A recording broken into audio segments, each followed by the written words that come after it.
Hello, welcome to Memorial High School Technology Committee's class on how to create quizzes in new Google Forms.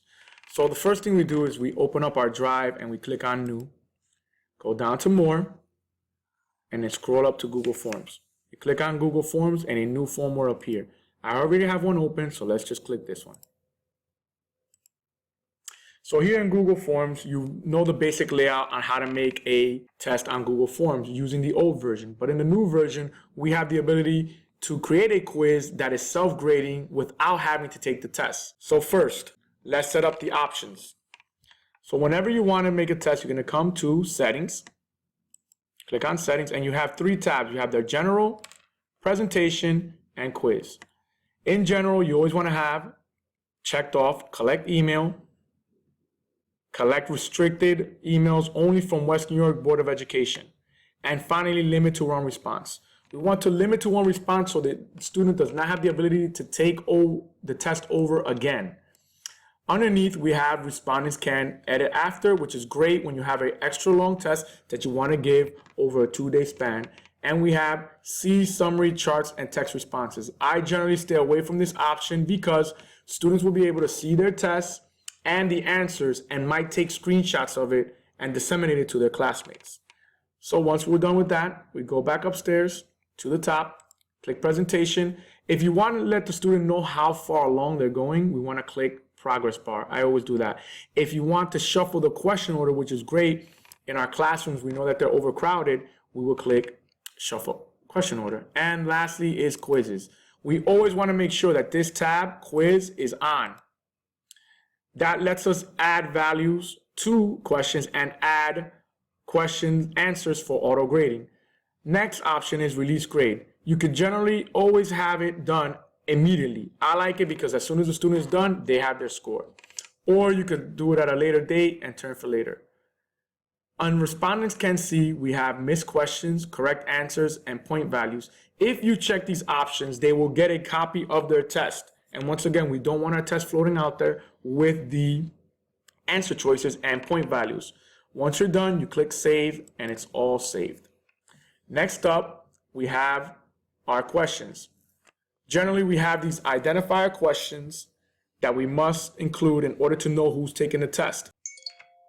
Helpful hint, making questions required can be done by selecting the gray button in the bottom right corner of the identifier question. With these identifier questions, it's great because if later on you want to import these grades into PowerSchool, you can sort them by last name and just copy the column and put them on the CSV Excel sheet and import them right up into PowerSchool. That has been covered in an earlier version of Google Classroom and an earlier version of how to create graded quizzes that was done last year. So now let's move down. Here you see that we have a section. In order to make sections, all we have to do is add a section. Here in the top right corner, we have our different ways of how to make a question, how to add an image, even a YouTube video, and change font and title descriptions. So we just click here and we have a new section. So let's go over the way to add questions. We have this new question and we have our choices, multiple choice and checkbox and drop down. Helpful hint, by clicking the blue answer key underneath the question, you'll be able to assign a point value to the question. Simply select the correct answer and choose the point value you would like assigned. Our next question is how to create a checkbox answer. Simply find our question. Here we have checkbox already set up, and we choose each answer we want to be. By clicking answer key once again, we have chosen our 3 correct answers, and now we're ready to have the student take it. For this question, usually I like to give 3 points since there are 3 different answers and there's a little bit more value, but also you could leave it at 1 if you would like to. Helpful hints, by clicking the 3 buttons in the lower right corner of the question box, you'll be able to shuffle an answer. You'll also be able to see a description and have data validation. Our next question is a drop-down question. By creating a question that has a list of answers, we're able to identify which person is the superintendent of West New York School District. Go to answer key, choose our answer, assign our points, and go back to edit question. Our last question is creating a multiple choice question and adding images. Helpful hint, you can add an image to any multiple choice question by running the mouse over the selected answer and clicking the image icon on the far right of the screen. After selecting the image icon, you can upload an image from the desktop or do a search on Google Images.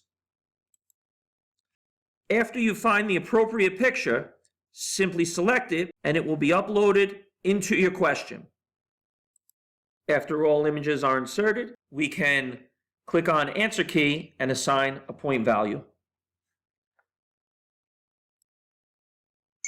Helpful hint, if you want to add a picture to a question, simply click on Edit Question, highlight the area you'd like to add the picture, select the image icon, and just as before, either upload from the PC or do a search on Google. In this case, we have a picture of MHS on the PC. So now you've seen multiple ways how to create assessment tools on Google New Forms. We have questions with images, we have multiple choice questions, we have checkbox questions, we have drop-down questions, and we have questions that have answer choices with images. So now let's take a view of the test.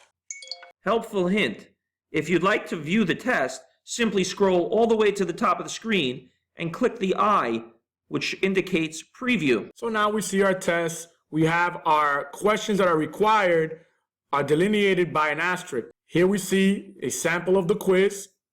You see how the pictures show up. We see our answers previously taken, and we see the layout for questions with images. This is a lovely way to make a test and to get the students engaged. Now, let's go back and check out where we can find our answer choices. In the new Google Forms, we have 2 tabs above. We can see here that we have 1 response. By clicking response, we have the ability to see a summary of all the questions. We have our email address, the name of the students who took the quiz, and what period. We have how many were correct in each question. So you're able to give great data and identify what type of questions are good or bad so you do not make those mistakes later on. When we scroll back up, we can see the individual scores, and you can scroll through by using here more than 1 test. So since we only have 1, let's look at Juan. We have 0 points for these questions because they were identifiers. We have Juan got 1 out of 1 for the first question, 3 out of 3 for the second question, 1 out of 1, and 1 out of 1 for the last question. Now, if you prefer to see the old version of Google Forms and the way answers were seen on a spreadsheet, all we have to do is click on here, view responses, and it will take it to our spreadsheet. It will ask you to create it, and once you see it. We have our 1 student in the class, Juan, and he had a 7 and a 7. So now we're saying that where is the actual score? Helpful hint, you can view the score and do your own calculations from Google Sheets. However, if you would like Google Sheets to grade the test for you, you can simply go ahead and take the data on the initial Google Sheets page and transfer it to a new Google Sheets page. So now we created a new sheet, and we're going to paste in our data. Paste special, paste value only. We want to drag the first column over. This column is the correct number of answers on the test. So we know it was 7 out of 7. Put 7 here, and then we put in our formula. It will be equal the first column, C1, slash second column, D1, asterisk 100. This will create a formula that will automatically convert these 2 columns into a score. You click enter, and voila, we have 100. So let's say you want to do the whole column. So we have a family that named everybody Juan Lugo. And we start adding numbers. We could create 7 for everybody and then we'll put random numbers, 6, 7, 4, 3, 2, 1, 6. All we have to do is click on the box and we have this little square. Make sure you get the crosshairs, drag it down, and the whole test has been graded. Sometimes you will get a number of decimals, and all you have to do is either create more decimals or take them away. And that's how you create a self-grading quiz on the new Google Forms. Thank you for watching. This is Juan Lugo. And I'm Jeff Courtney. For the Memorial High School Technology Committee, have a great day.